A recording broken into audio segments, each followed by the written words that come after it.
over the past 2 or 3 years, there have been many occasions when we have recognized anniversaries associated with particular events of the Second World War. None, however, has more significance than Operation Overlord, or D-Day as it has become known.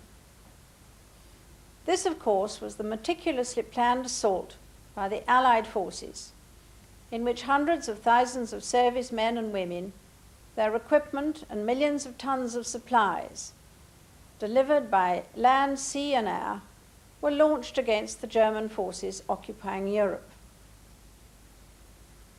June the 6th, 1944, will be especially remembered by the thousands from so many countries across the world who are united by the common bond that their loved ones sacrificed their lives in the name of freedom. By the people of occupied Europe who were liberated from the yoke of Nazi tyranny. By the embattled people of Great Britain who saw D-Day as a new dawn. And by all the Allied forces who fought so long and hard to achieve their ultimate goal. 50 years on, those of us who are old enough remember well the excitement and the anticipation of peace which came with the Allied invasion of Europe. But this was tempered by the sadness and cruelty of war, as the years of bitter conflict drew to an end. This film tells the story of D-Day, and I hope it will help to emphasize the value of an alliance of like-minded peoples in restoring and preserving peace, freedom, and justice.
Deutsche Jugend, nach einem Jahr kann ich euch hier wieder begrüßen. Ihr seid heute hier in dieser Muschel nur ein Ausschnitt dessen, was außer ihr über ganz Deutschland steht.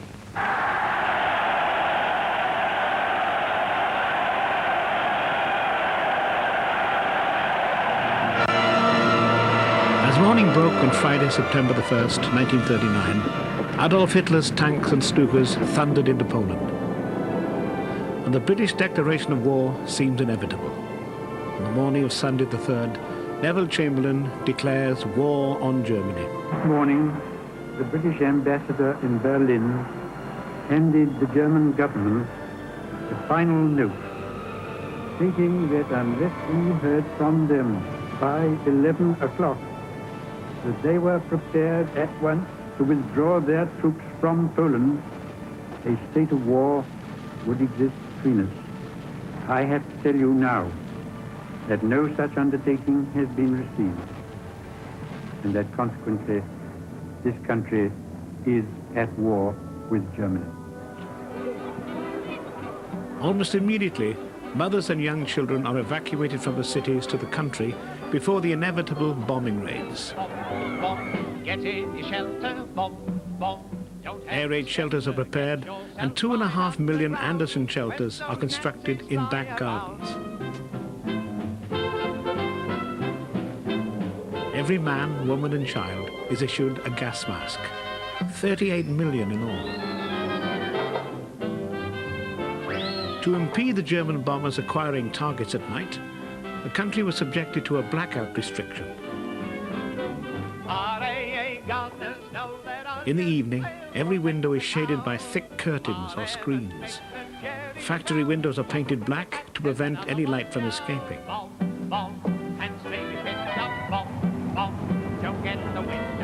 Torches are banned, and no car headlights are permitted. At night, wardens patrol the neighborhoods enforcing these regulations. Thousands of young men are conscripted into the services. Men not in occupations vital to the war effort could select either the Navy, Army, and Air Force. The Navy is the most popular and quickly reaches its quota. The Royal Air Force proves the second most popular choice, but the vast majority of men find themselves assigned to the Army. With so many men being conscripted, women were urgently needed to fulfill the roles traditionally held by men. Women soon became the largest part of the workforce, filling jobs in factories, offices, the armed forces, and other essential areas. As Germany threatens Western Europe, a British expeditionary force of over 300,000 men were trained and sent to France. As they left for the continent, their mood was one of confidence and determination.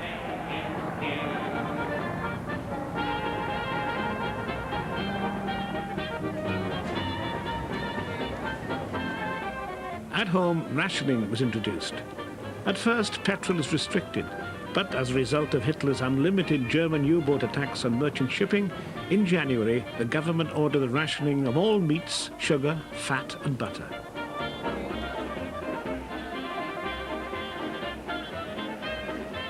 The ration book becomes the nation's most valuable possession. On the 9th of April 1940, Germany invades Norway and Denmark. A British expeditionary force is sent to Norway to retake the ports. The soldiers proved to be ill-equipped and poorly trained for mountain and Arctic warfare. The Germans, largely thanks to their power, forced the British troops from Norway. This defeat causes serious repercussions back in Britain. On the 10th of May, Neville Chamberlain is replaced as Prime Minister by the First Lord of the Admiralty, Winston Churchill.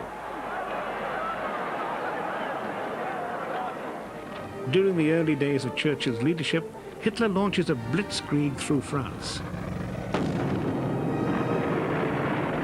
defeating the French armies and trapping the British expeditionary force on the beaches of Dunkirk. On the 27th of May 1940, Vice Admiral Bertram Ramsay ordered the evacuation of the troops from the beaches.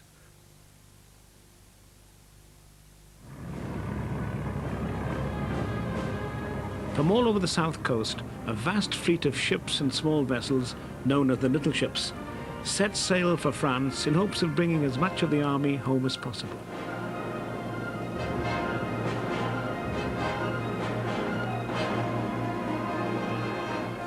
Over a period of 7 days, they managed to rescue over 340,000 men in Operation Dynamo.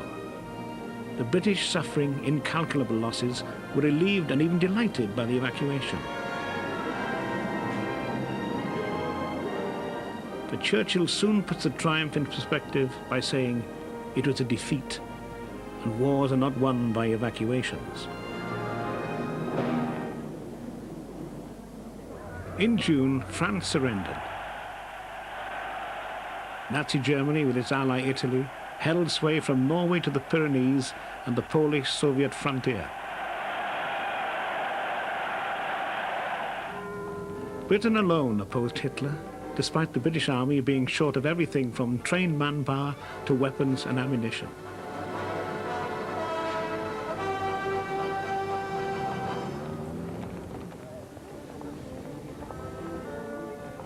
Indeed, a significant proportion of the defence of the British Isles and its territories fell to Australian, Canadian, Indian, New Zealand and South African troops.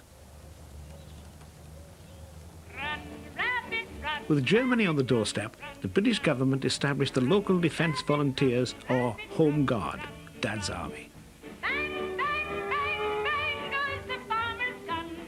Initially, 225,000 men joined, but this soon swelled to 1.5 million. This dedicated army would defend the country and fight the Germans on their home ground if necessary.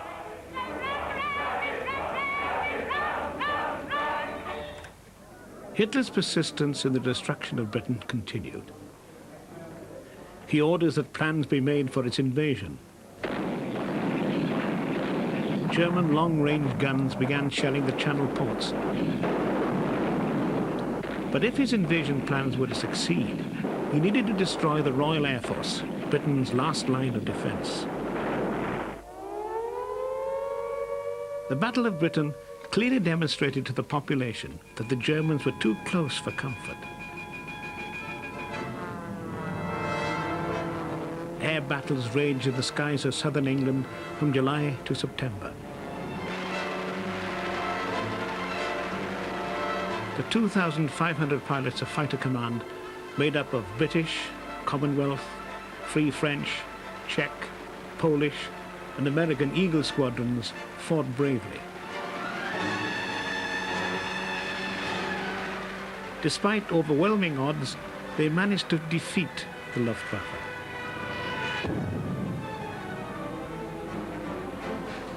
The proximity of the Germans brought a flurry of activity from the British people. Productivity soared. Spitfires and Hurricanes were manufactured in record numbers, despite the Luftwaffe's attempts to destroy the factories.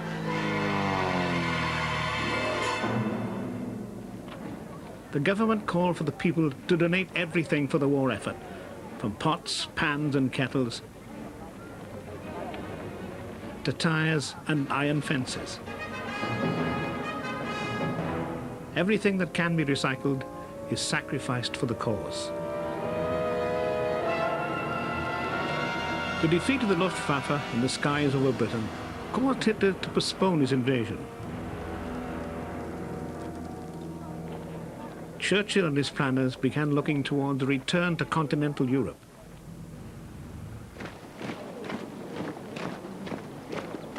Although it was obvious that many years of war lay ahead, the seeds of eventual victory had been sown.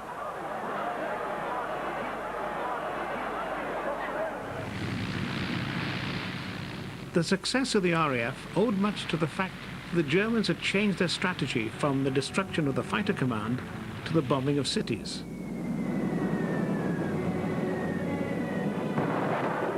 At the height of the battle, stray German bombers had accidentally bombed London. In retaliation, the RAF bombed Berlin. That raid infuriated Hitler, causing him to target the cities and giving the RAF the breathing space it so desperately needed.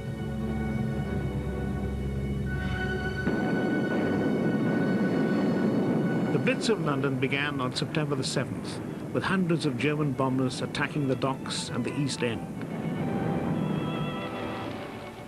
The fires guided more bombers to their targets that night. Over 400 civilians were killed, and over 1,500 seriously injured. thousands became homeless. Hundreds of firefighters fought a desperate battle to stop the fires and rescue those buried beneath tons of rubble. For 57 consecutive nights, the bombing continued relentlessly. Since the homemade shelters never offered any real protection, and for those in the East End of London where shelters were scarce,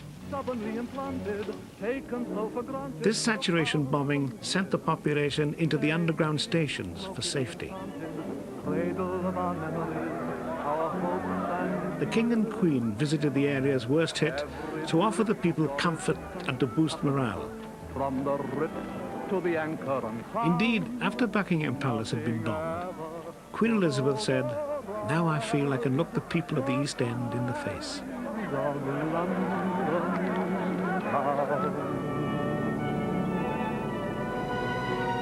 Other cities were targeted, and terror bombing continued throughout the country, with heavy damage being inflicted on Bristol, Bath, Southampton, Liverpool, York, Norwich, Canterbury, Birmingham, and Belfast. But the biggest outrage was the near destruction of Coventry with its beautiful cathedral. Over 11 hours of continual bombing reduced the city to a mound of smouldering rubble. The Brits continued for many more months, and on December the 29th, bombs once again struck London with a ferocious intensity. The city of London blazed, but miraculously, St. Paul's Cathedral survived. By the end of the Blitz, more than 40,000 people had died and 86,000 severely injured. 2 million houses had been destroyed or damaged. Britain has been dealt a bitter blow.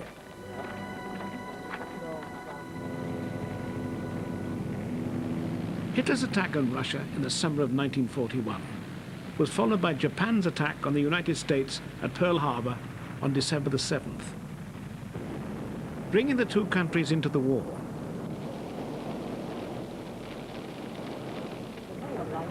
Britain, no longer alone, became a base for the liberation of Europe and the defeat of Nazi Germany. 3 days after the attack on the American fleet in Hawaii, Germany and Italy declared war on the United States.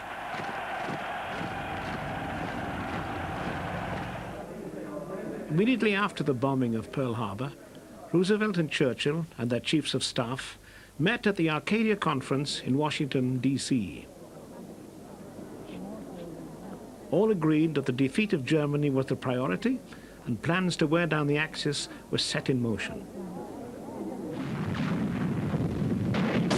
Starting in 1942, Russia began pressing its allies to open the Second Front to relieve the pressure on the Soviet armies.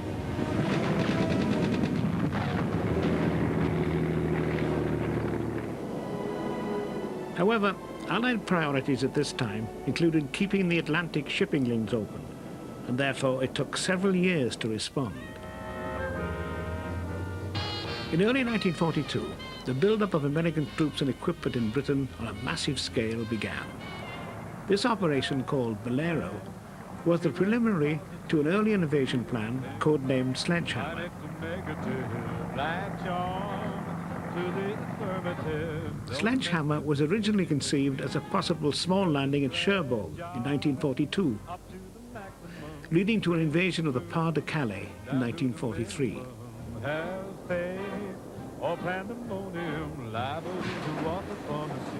The United States began to build up its armed forces immediately after the collapse of France, in anticipation of its involvement in the European theatre of war.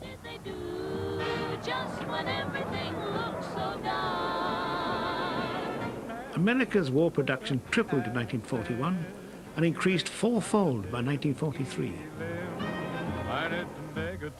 The US outproduced Germany by 4-1 in tanks during the war and more than 2-1 in total munitions. Accentuate the positive feeling.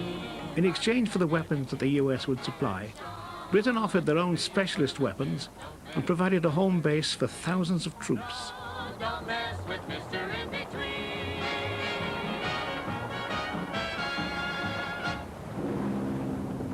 Nothing quite prepared the British public for the scale of the American arrival.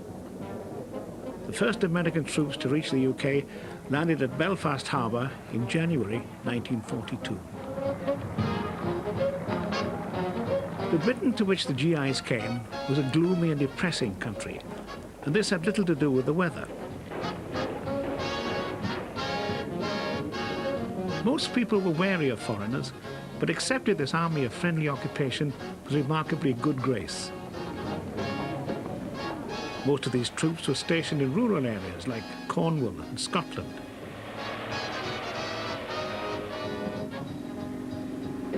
This influx of Yanks with the local population at times caused friction, leading to quips about how the Americans were overfed, overpaid, oversexed, and overhere. By July 1942, over 81,000 US troops and 182,000 tons of equipment were landed. The build-up had begun.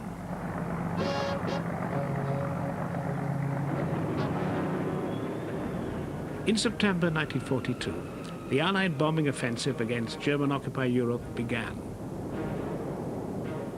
And the United States Army Air Force joined the campaign, carrying out daylight raids to complement those carried out by the RAF at night. The B-17 Flying Fortress and the B-24 Liberator were the backbone of American air effort, while the Lancaster and the Halifax were the muscle of Bomber Command. The daylight raids caused heavy losses among the American aircraft. On the 14th of October 1943, 288 heavy bombers set out to attack the town of Schweinfurt in southern Germany in order to destroy the ball-bearing factories. The raid became a running battle across France and Germany, resulting in a loss of 60 American bombers. On August the 19th, 1942, Lord Louis Mountbatten's Combined Operations Organization staged a full-scale raid on the port of Dieppe. The purpose of the operation was to test the coordination of a large-scale amphibious operation by putting infantry and armor ashore with fire support and air cover.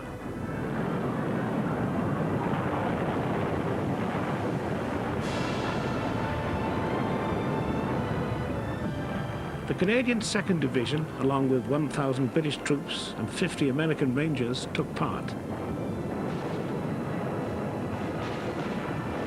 German resistance was fierce, and after 9 hours, the Allies were forced to retreat.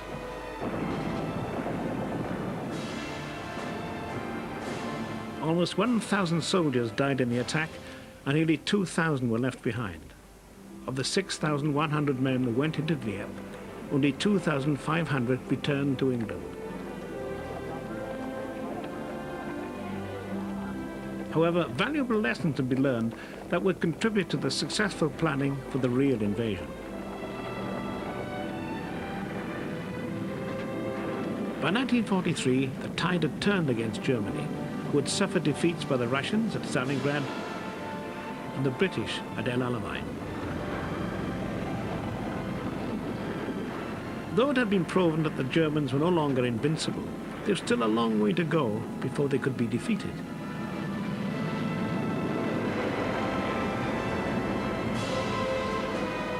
In May 1944, German-occupied Europe looked like this. The planning and organization of the largest operation in history, the invasion of what had become Fortress Europe, had to be meticulous to ensure even a reasonable chance of success. For this reason, the best military, political, and scientific brains had been gathered to do the job. The initial planning was under the direction of Major General Frederick Morgan, who'd been involved in the planning of the invasions of North Africa and of Sicily.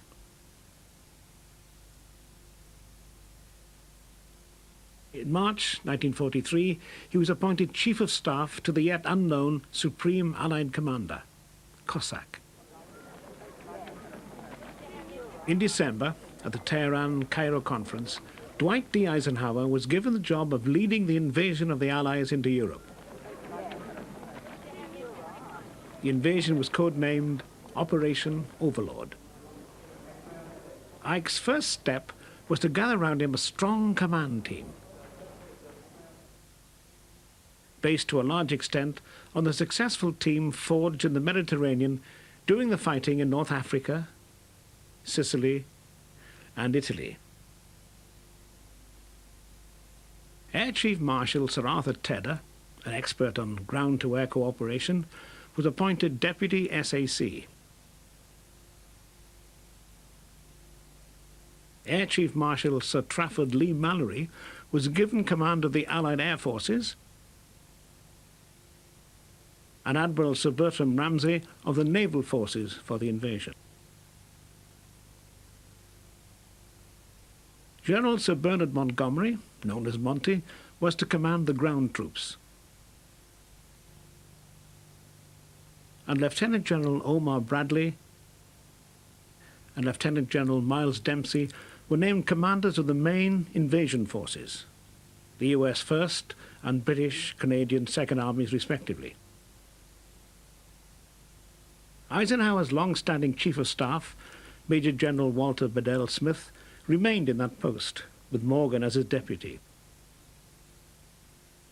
Eisenhower moved Supreme Headquarters Allied Expeditionary Force, SHAEF, to Bushy Park in London's northwestern suburbs, then on to Southwick House near Portsmouth.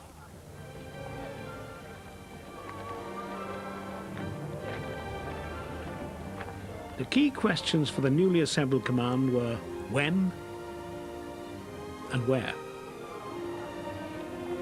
When was the date that all the men and material would be available and ready? The detailed timings to be determined by tides and meteorological conditions. Where was the most difficult? The chosen location would have to satisfy all the prerequisites for an amphibious landing and subsequent breakout. And also, it would have to surprise the Germans. Options as far north as Norway and as far south as Bordeaux were considered. Eventually, they were narrowed to a choice between the Pas de Calais, closest by sea and nearest to Germany, the more obvious choice, and the beaches of Normandy, a longer sea crossing and farther from the Reich, but less well defended, the less obvious choice.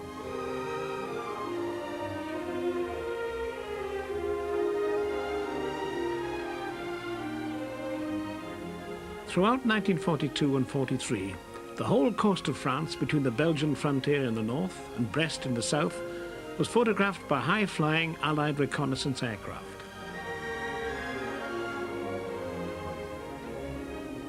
These sorties provided high-quality images from which important details, the beaches, offshore rock formations and tidal currents, could be assessed. Later on, reconnaissance Mosquitoes, Spitfires and Mustangs, equipped with oblique cameras and operating at speeds of over 400 miles an hour, repeatedly flew missions at very low level along the French coast, monitoring German obstacles, gun positions, bunkers and pillboxes.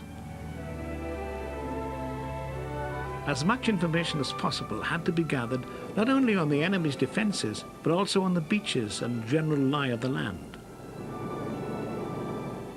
An enormous intelligence-gathering organisation swung into action.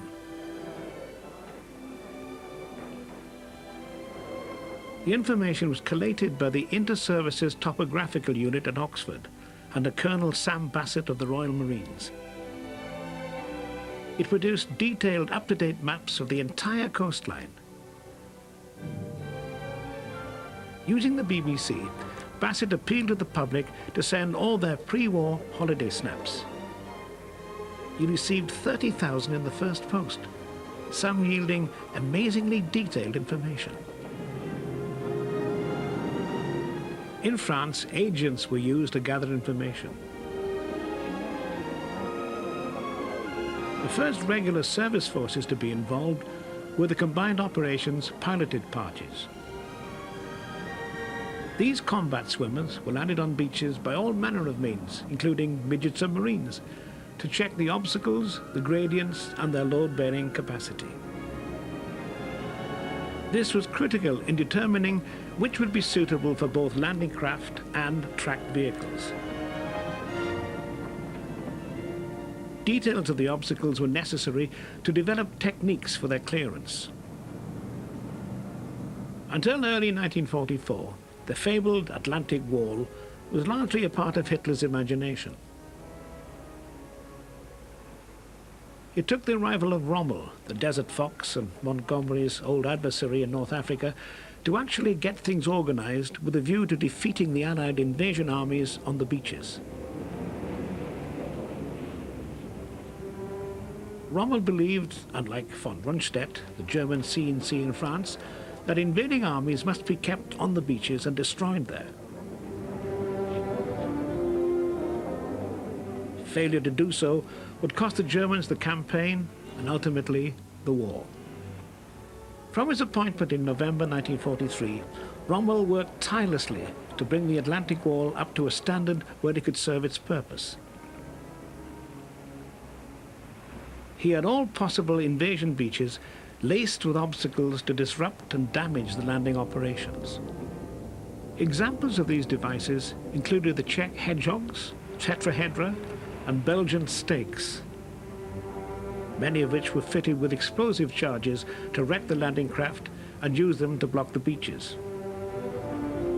Inland, 6 million mines had been laid, a mere fraction of Rommel's desired 50 million, as well as obstacles such as dragon's teeth. To deter glider landings, potential glider landing zones were planted with poles up to 10 foot high, which would wreck a craft on landing. The whole scheme was known to both the French and Germans alike as Rommel's asparagus. These obstacles were covered by ground fire, ranging from machine guns to 155mm artillery pieces. Positions and emplacements were constructed to house the guns and the troops, whose weapons ranged out to 12 miles and were intended to blow an invasion fleet out of the sea. The eyes and ears of all this was the chain of coastal radar stations aimed at the seas and skies towards Britain. Manning the defences in the Normandy area were the 352nd and 716th German Infantry Divisions. In reserve, but close to the beaches, in keeping with Rommel's strategy, was the 21st Panzer Division in the area around Caen. Control of the other 4 Panzer Divisions near to the French coast was retained by the Supreme Headquarters, Oberkommando der Wehrmacht, situated in Germany. A decisive handicap in the Normandy battle. Once the decision had been made to go for Normandy rather than the Pas de Calais, detailed planning began. Morgan and Montgomery produced a plan to put the Allied assault divisions from the Bay of the Seine onto the Normandy coast, largely between the Vire and Orne rivers. Airborne troops would be dropped during the night before to secure each flank. The US troops to the west would advance on Cherbourg in order to capture the port. The British and Canadians would capture Caen on D-Day, and that would then be used as a pivot for the Allied armies to swing east and advance towards Paris and Germany. Smooth execution was required, as well as a convincing deception to keep the enemy from knowing exactly where or when. The deception behind Operation Overlord was the most comprehensive in history. Its main aim was to ensure that the invading armies could maximize the element of surprise and prolong it for as long as possible. The key to the deception was to mislead the Nazis, and especially Hitler, as to the time and place of the real invasion, not a possible feint attack.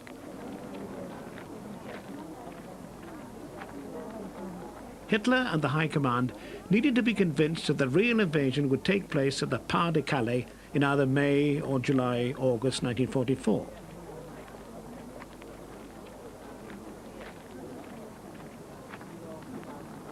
And that any other landings were merely a diversion designed to draw the enemy forces from the Allied Army's main point of effort. Indeed, the deception went further than the Pas de Calais. In order to tie down as many German divisions as possible away from the real invasion front, actions were taken to convince the Nazis that the Allies were seriously considering launching the invasion in Norway, southern France, and the Balkans. The operation to keep Hitler's forces dispersed and to disrupt his response to the real invasion was codenamed Bodyguard. Within the strategic deception of Bodyguard were no less than 36 subordinate major plans and many more minor ones. Operation Fortitude was designed to conceal the secrets of the real invasion plans, especially the time and place. Fortitude North was designed to convince the Germans that the real invasion would be launched on Norway and attack Germany through Sweden in concert with Russian forces. To support this deception, intensified intelligence gathering was directed at Norway, and an increased number of commando raids caused significant disruption to the production of raw materials and the transportation infrastructure. The most important element, however, was Fortitude South. This involved the creation, at least in the minds of the German High Command, of a fictitious army group aimed at the Pas de Calais. The army was the first US army group, FUSAG, and consisted of a number of teams broadcasting convincing radio traffic and producing hardware to fool visual reconnaissance from the air.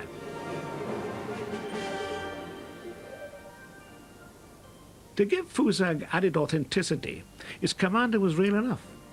General George S. Patton, the firebrand American general who'd proved such a dynamic and controversial commander of US armored forces in North Africa and Sicily. Patton's activities were closely monitored by German intelligence. Control of the air was a vital prerequisite to the success of the operation. The Germans' eyes had to be blinded, while the Allies' aerial reconnaissance had to be top-notch. The Luftwaffe could not interfere with Allied operations. Close support was critical for the ground forces to destroy the enemy. Targets deep behind the enemy lines also had to be destroyed. The most important were concentrations of panzer divisions and the road and rail networks that could bring them to the front. As the date for D-Day drew closer, the bombing of German targets was to shift subtly. The priorities became transportation, troop movements, and support for the landings themselves. By day, United States Army Air Force fortresses and Liberators carried out the attacks, followed by RAF Lancasters and Halifaxes continuing the process by night. Medium bombers then continued the process. These aircraft carried out daylight, low-level precision attacks. For close air support, the single-engine fighter bombers came into their own. The US AAF had the P-47 Thunderbolt, whilst the RAF had the Tempest and the Typhoon, rocket and cannon-firing aircraft that could operate from austere airstrips run by RAF servicing commandos close to the front line. They were used as train and tack busters. Operating the flying cab rack principle, they were summoned onto their targets by Air Force officers located with the forward ground troops. Less glamorous, but equally important, were the aircraft that would be used to tow the gliders and drop the paratroopers who were to secure the flanks of the invasion beaches. The DC-3 Dakota was the main paratroop aircraft, but Stirlings, Albemarles and Halifaxes were also used.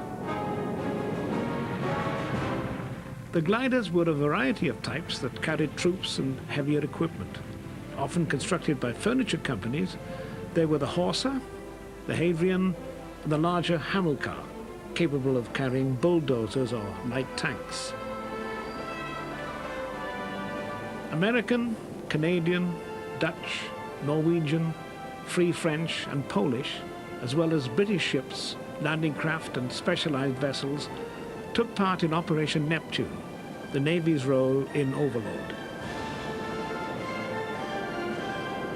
It was mainly commanded and planned by the Royal Navy, under the leadership of Admiral Sir Bertram Ramsay. Neptune consisted of two distinct parts: the naval forces of 1,212 Allied warships that would escort and support the landings, and 4,125 amphibious craft, 735 ancillary craft, and 864 merchant ships that would actually land and support the troops. The D-Day invasion produced the largest fleet that was ever put to sea. A vast armada that filled every port, estuary and bay in the south of England and further afield. 70% of the warships were British or Canadian. The rest were from the US, Free French, Greek, Norwegian and Polish navies. The largest ships were the battleships like HMS Warspite and USS Texas with their 16-inch guns, ranging down to the destroyers that every navy contributed and which were the workhorses of the task forces.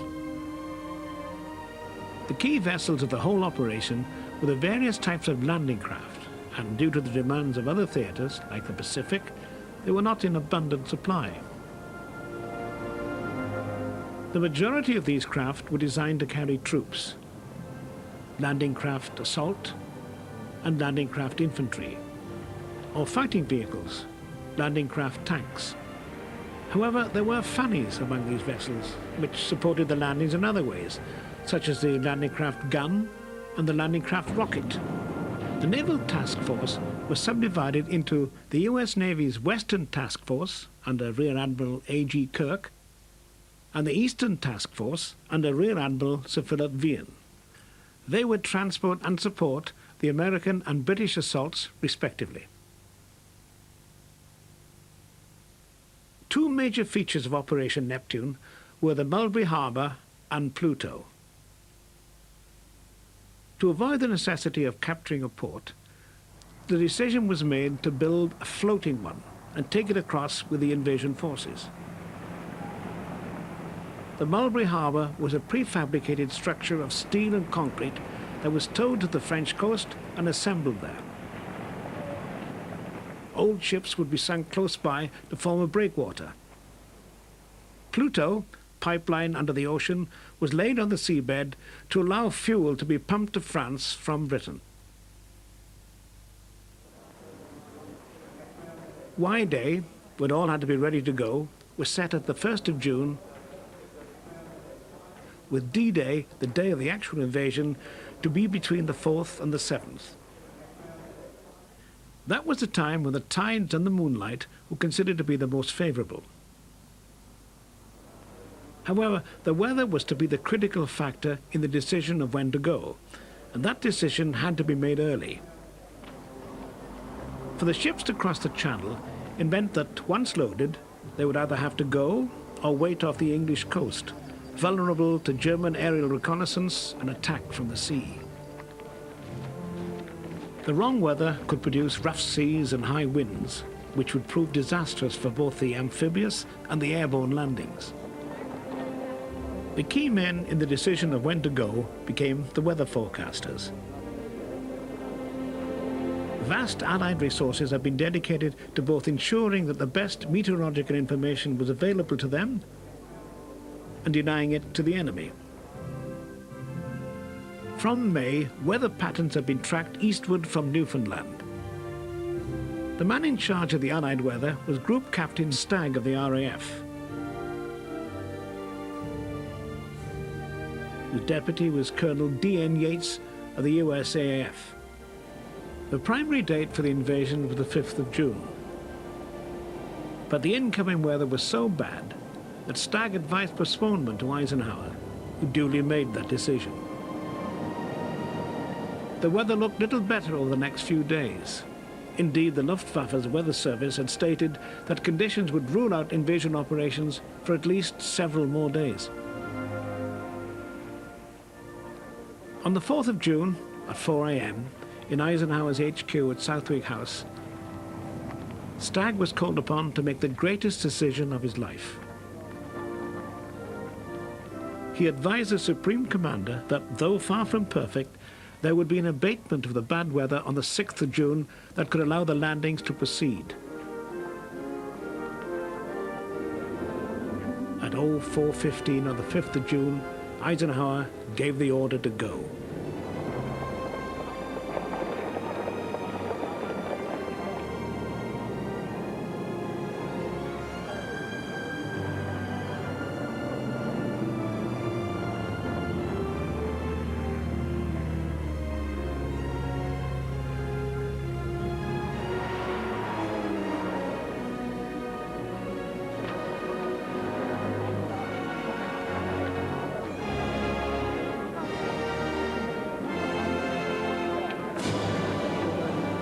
Rommel, meanwhile, had been advised by his weather experts that an attack would be almost impossible.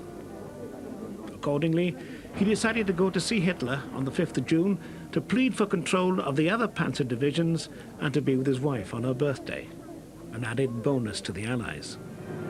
Shortly after midnight on the 5th of June, the first advance force operations began. British SAS teams were dropped into France to coordinate resistance operations and to conduct deception operations. Off the beaches, 2 British midget submarines, the X-20 and the X-23, would surface and mark the run-in for the assaulting landing craft. Kopp's teams had already neutralized some of the beached obstacles, and farther afield, other deception operations took place. Messages to the French resistance had activated many groups who would carry out sabotage attacks to hinder the enemy reaction. Simultaneously, operations were taking place in the Pas de Calais to convince the Germans that landings were on their way there.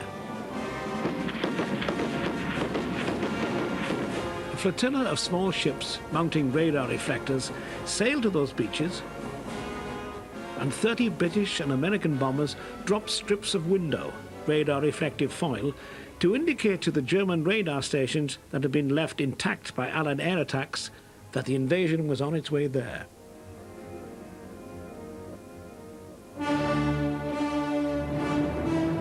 The first invasion forces to land on French soil were from the British and American airborne divisions.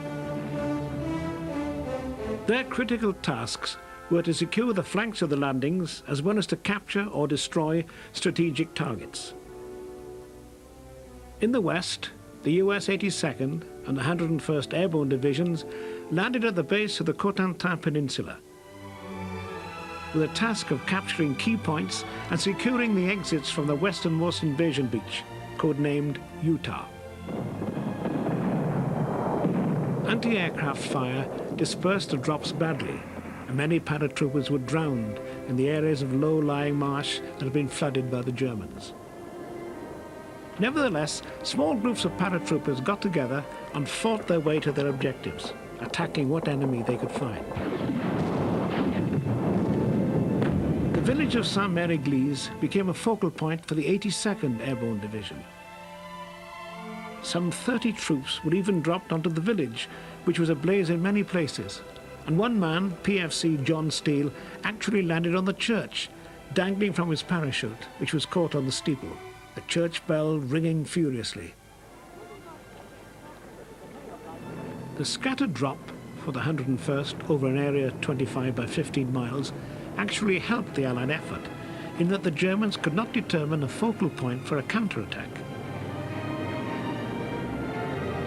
The dropping of dummies with firecrackers to simulate ground fire increased the Germans' confusion. Throughout the night, small groups of airborne troops, often from completely different units, grouped together and attacked what German forces they could find. The commander of the 101st, Major General Maxwell Taylor, struggled all night to bring his division together, but to little avail. By dawn it mustered 1,100 out of 6,600, rising to 2,500 by the evening. The 82nd had fared a little better. Fortunately, one of his regiments had been dropped almost according to plan. The remainder suffered the same fate as the 101st. The division had dropped on the edge of the German 91st Division's concentration area. It was that division which had been specially trained in counterattacks against airborne troops, and it formed the Germans' main reserve in the Cotentin Peninsula. However, its commander had been ambushed and killed by American paratroopers during the night as he drove to his HQ. Thus, at a critical time, the key German formation in the area was leaderless. The one concentrated grouping of the 82nd was to the northwest of Saint-Mère-Église. Well before dawn, 360 men of the 505 Para-Infantry Regiment under Lieutenant Colonel Kraus assaulted the town. The element of surprise paid off, and Saint-Mère-Église could claim to be the first French town liberated by the Allies. Fragmented actions continued throughout the night and the following day through the hedgerows and lanes of the area. Though the airborne troops had been unable to physically secure the exits from Utah Beach, the chaos that they inflicted upon the Germans prevented them from mounting any effective action to reinforce the defences or mount counterattacks against the invaders. In the east, the British 6th Airborne Division under Major General Richard Windy Gale was a little luckier.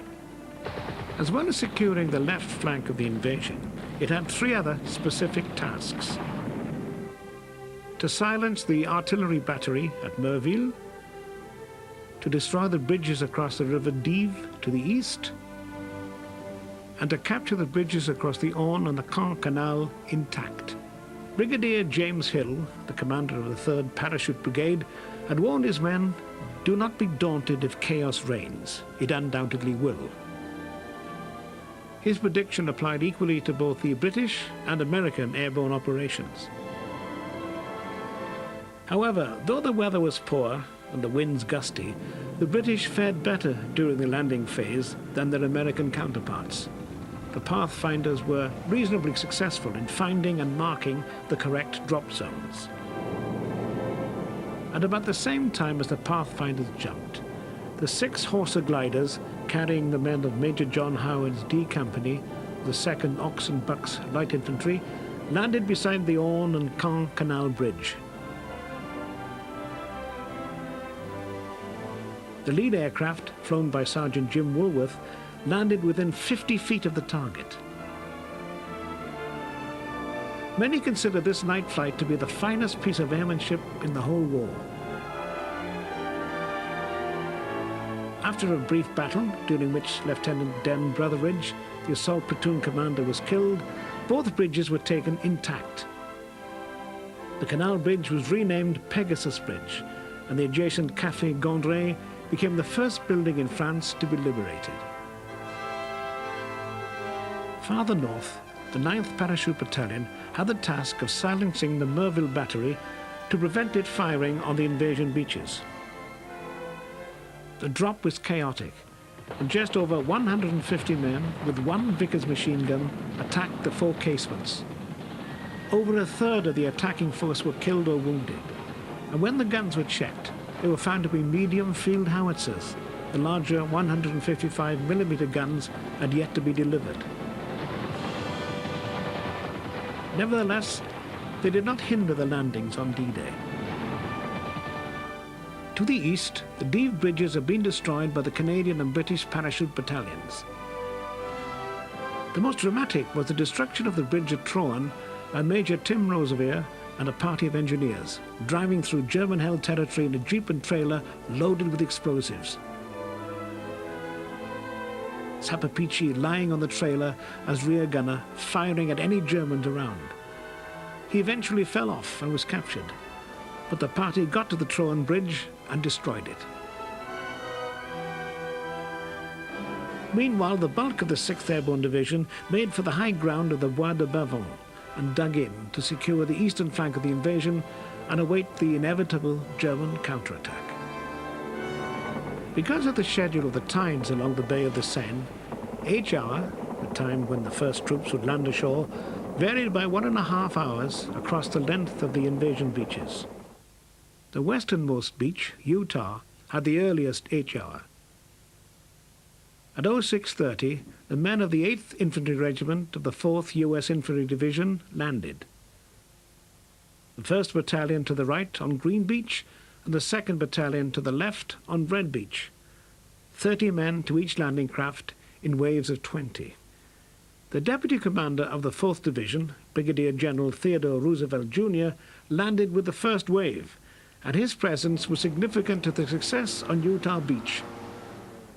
On landing, his words were, "We'll start the war right here." Supporting them were 2 companies of the 70th Tank Battalion in their Shermans, 28 of which had been waterproofed in order to swim from 3,000 yards out from the beach by a modification known as Duplex Drive, or DD. The scene was a nightmare. The water was choppy.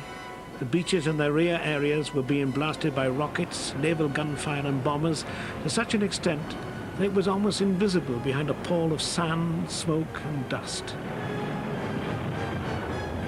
In return, German shells were bursting among the approaching landing craft and DD tanks.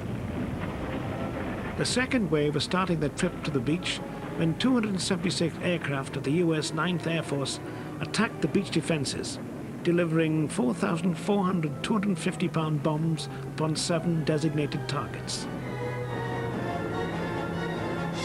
The first wave of assaulting troops were disembarked from their landing craft 300 yards out. With rifles held high, they waded and struggled to the dry sand of the beach and became the first amphibious troops ashore in France. The landings did not take place on the planned beaches. The tide had effectively shifted the landing beaches over a mile south. By 08:30, the leading assault troops had moved off the beach. By 10 o'clock, the 12th and 22nd Infantry Regiments were ashore and 6 battalions were starting to move inland. The German response had largely been ineffective and consisted mainly of sporadic artillery fire. The airborne troops of the 82nd and the 101st were to thank for the creation of confusion and indecision among the Germans.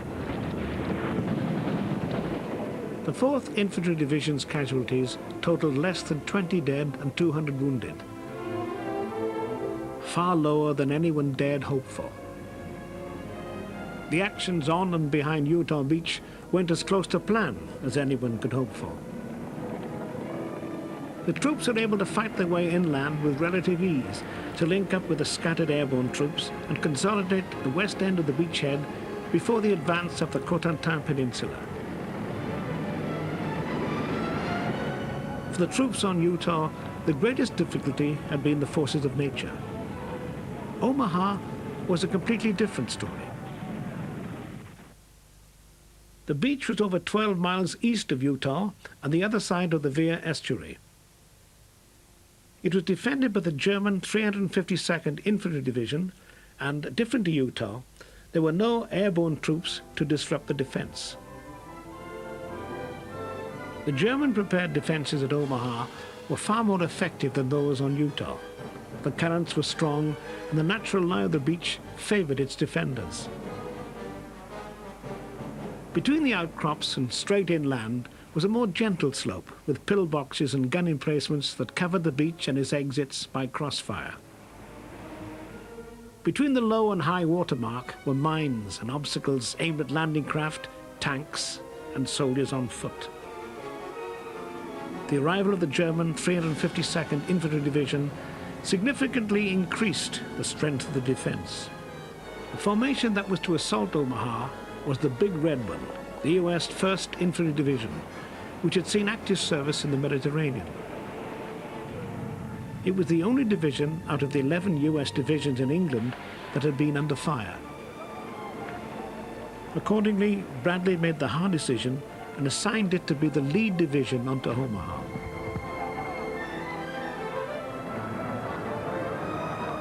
So at 0300 on the 6th of June, Force O, commanded by Rear Admiral Hall, the US Navy, started putting its assault craft into the water 12 miles offshore. The night was dark and windy and the sea choppy. The swell of 6 feet made life in the assault craft wet and miserable. Many of the troops had been seasick during the crossing and were not at their physical best on that fateful morning. Some landing craft sank in those first minutes, pitching their human cargoes into the heavy seas. Unfortunately, one tank landing craft launched 29 D.D. Shermans 6,000 yards out from the beach. In those heavy seas, 27 sank within minutes, and only 2, by hard work and good fortune, made it in. The 5-mile stretch of beach had been subdivided into 4 smaller assault beaches, from west to east: Charlie, Dog, Easy, and Fox. 40 minutes before the first troops landed, the naval bombardment began. Guns ranging from the massive 16-inch of the battleships to the 5-inch of the destroyers fired upon the coastal defences. These guns were supplemented by rockets from rocket-firing landing craft, most of which, unfortunately, fell short. In the air, a force of 446 Liberators attacked 13 targets in the area of the beach with over 1,000 tons of bombs. Many of these bombs overshot their targets, as the bombardiers worried about hitting their own troops. As the assault craft were 800 yards out from the beach, the barrage lifted, leaving only the close support weapons of the landing craft to continue firing towards the defences. The Germans reacted. Shells, mortar bombs and machine gun fire started to hammer into the approaching craft. Many were hit and then hammered again as they lay dead in the water. The tides were no help. As they grounded on the sandbanks, many craft were slewed sideways onto the beach, making disembarkation difficult. Troops were in the water up to their knees, waists and necks, and a murderous fire all the time. They waded ashore in small groups onto the long, unopened expanse of sand. The scene was one of the carnage of battle. Dead and wounded men, mangled landing craft and vehicles, some ablaze.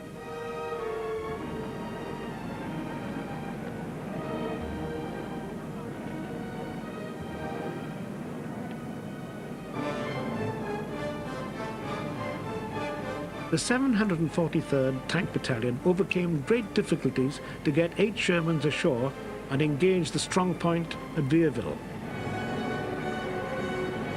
By 0700, over 1,000 men were scattered across the beaches, often leaderless and in loose groupings of men from different units who joined together. Of the 16 engineer obstacle clearance teams, there were soon only 5, supported by a few bulldozers, actually able to clear any of the obstacles. For the 116th Regimental Combat Team, on Dog Beach, 2 gaps were cleared. Farther east on Easy and Fox, 4 gaps were cleared. By 10 o'clock, the assaulting troops were still stuck on the beach, and the tide was moving in. The beach was getting smaller. Further waves of the landings had continued the build-up of troops and equipment on the beach, adding to the chaos and confusion. The word was sent back to the ships to land only men, no more vehicles. The fear of mines was uppermost in many men's minds. Gradually, order prevailed. Destroyers moved close inshore to bombard the German strongpoints. Individual leaders roused their men by personal example, and it was generally the follow-up companies that began the assault inland. The lead assault companies had been cut to pieces and were unable to take any further part in the assault. Colonel Taylor of the 60th Infantry exhorted the men on the beach by telling them that there were two kinds of men on that beach: the dead and those that are going to die. Now, let's get the hell out of here. Brigadier General Cotter of the 29th Division rallied his men with the call, "They're murdering us here. Let's move inland and get murdered." Gradually, as the day wore on, the balance tipped in favor of the Americans. By the evening, the battle had been won and the defenses breached. However, the cost had been high, and bloody Omaha became the beach that cost the Allies the dearest in lives.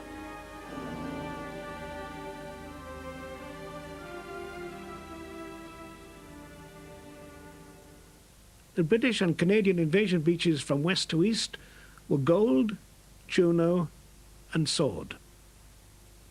Gold Beach was a gentle slope, consisting of clay as well as sand. Strong points had been made of the villages of Arromanches, Le Hamel, and La Rivière. The beach had been subdivided into Howe, Item, Jig, and King, and was the objective of the 50th Northumbrian Division, a division that had fought at Dunkirk, North Africa, and Sicily. At 07:25, the landing craft carrying the tanks of the Westminster Dragoons and 81 and 82nd Assault Squadrons Royal Engineers started to unload their tanks and specialist fighting vehicles. Under constant fire from the coastal defences, a number of landing craft and tanks were lost. The remainder pressed on, and within an hour had cleared 4 out of the 6 planned safe lanes and was spearheading the leading battalions to their objectives. These tanks were primarily the Funnies of Major General Percy Hobart's 79th Armoured Division. The petard tanks, modified Churchills, were particularly useful in destroying strong points with their huge demolition guns. The flail tanks, usually Shermans, then cleared a safe lane through the mines and obstacles. These would be followed by tanks laying fascines, bridging or trackway to allow the DD tanks, which had been ashore first and covering the rest, to advance through the breach with supporting infantry. The 2 lead assault brigades of the 50th Division were the 231st and the 69th. On the right flank, men from the Hampshire Regiment and the 1st Dorsets fought their way up the beach, supported by artillery firing from close support landing craft. There were not enough safe lanes cleared to assault through. Major D.J. Warren took command of the Hampshires after their commanding officer, Lieutenant Colonel Nelson Smith, was wounded, and second in command, Major Martin, killed.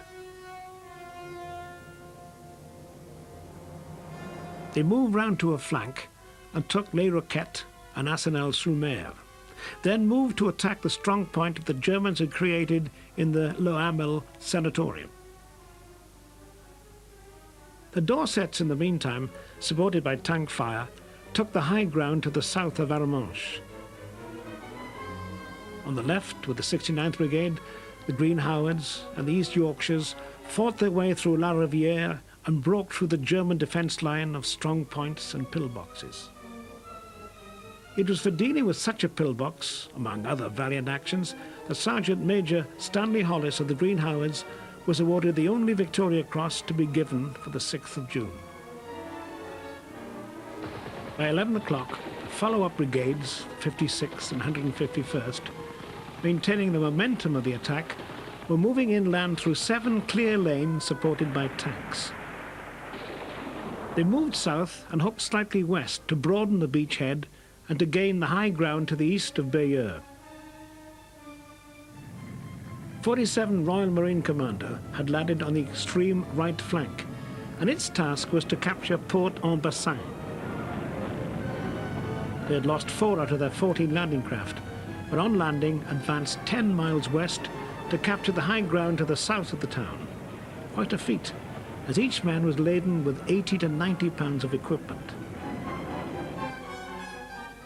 The centre beach, Juno, was the objective of the 3rd Canadian Division. It had been subdivided into Love, Mike and Man. On the right were the 7th Brigade, on the left the 8th, with the 9th following up. The 7th Brigade assault was led by the Royal Winnipeg Rifles and the Regina Rifles, with D.D. Sherman from the 1st Canadian Hussars. They landed a little later than the troops on Gold, but were determined to catch up. By then, the tide had reduced the expanse of beach to be crossed to 100 yards in places. The 8th Brigade assault was led by the Queen's Own Rifles of Canada and the North Shore Regiment. The assaulting forces faced heavy fire from the German defences as they fought their way to the top of the beach. Landing craft were hard hit by both defensive fire and obstacles. The larger craft attempted to ram their way through, while the smaller ones tried to weave their way around. At one stage, 20 out of 24 landing craft were destroyed, and the survivors struggled ashore. However, the build-up of troops continued, and once ashore, they didn't wait around.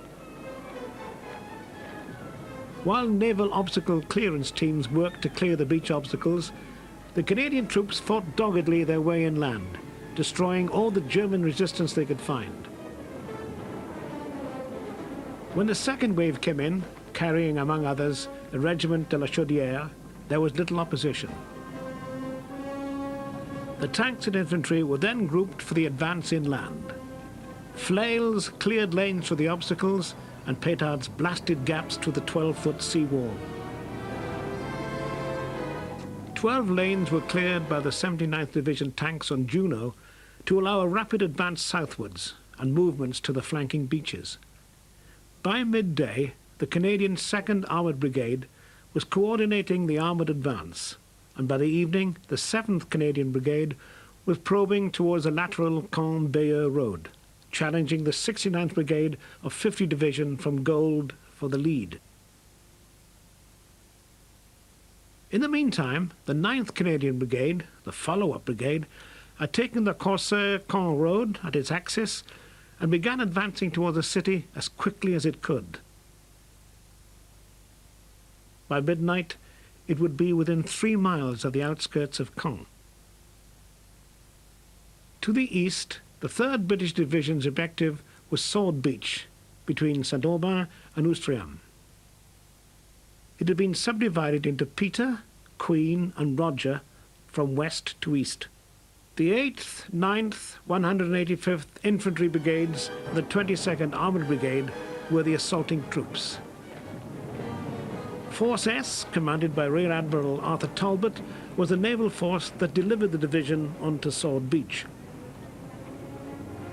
To mask the left flank from the Le Havre batteries to the east, a large smoke screen was laid. Force S suffered an attack from German E-boats, which sorted from Le Havre to fire 4 torpedoes, one of which sank the Norwegian destroyer Svenna. The remainder missed. H-hour was 07:30, with the tanks due to land 5 minutes before. The D.D. Shermans of the 13th, 18th Hussars had been put into the water 3 miles out. 7 out of the 40 were lost to either enemy fire or were swamped by larger craft moving too close. The naval bombardment was effective, in spite of some rockets falling short, and the D.D. tanks arrived on the beach at about the same time as the Funnies of the 79th Armoured Division. They immediately started to breach obstacles and engage enemy strongpoints.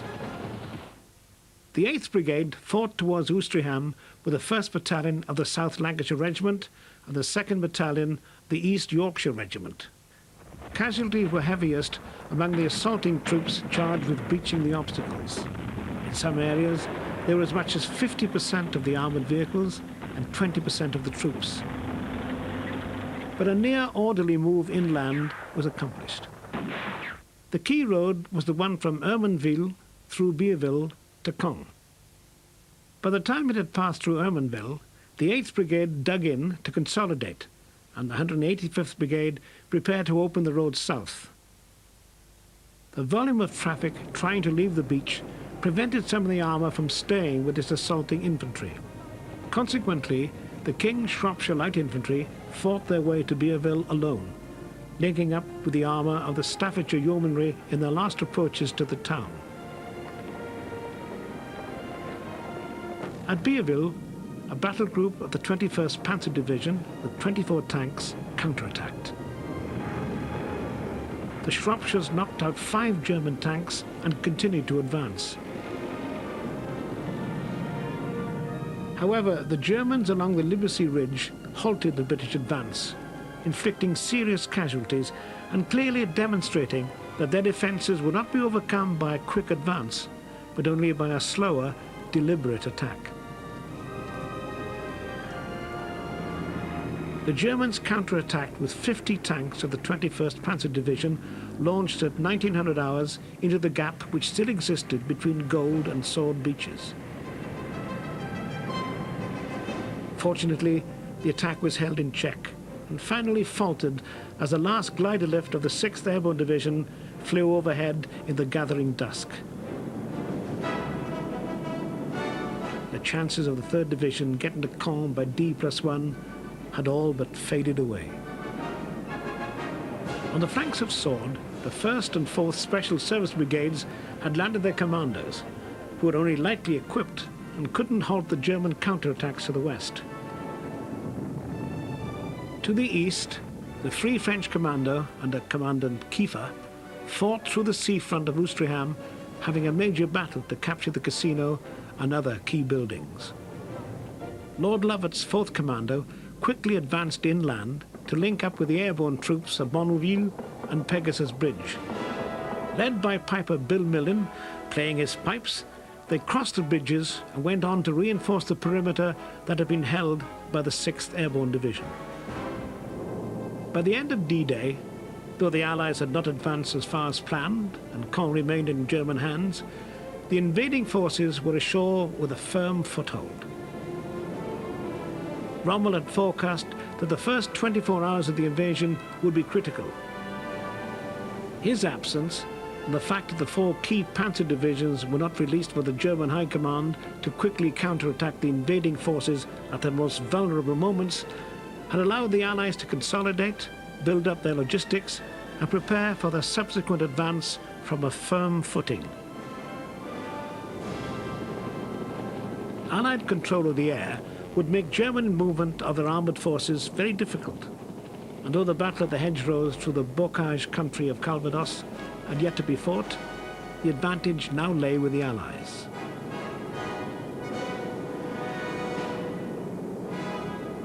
The Germans had been convinced that a principal objective of any Allied invasion would be to capture a port within the first few days.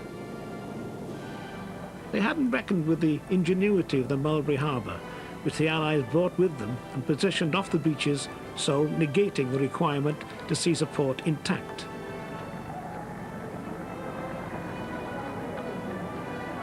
At the end of D-Day, the cost of the operation in Allied lives was 2,500, 1,000 of them on Omaha Beach. Though enormous, it was a far lighter sum than the planners had been prepared to accept for the successful completion of an operation of this magnitude. Though the operation had been a success, it was played down at home in order to keep Hitler guessing that perhaps it was only a feint and that the real invasion would be at the Pas de Calais after all. Within a few days, it was obvious that this was not the case, but by then the Germans had missed the opportunity to knock the Allies back into the sea. The Allies now had their firm foothold in Europe, and though it would be another 11 months before Nazi Germany was finally defeated, die had been cast.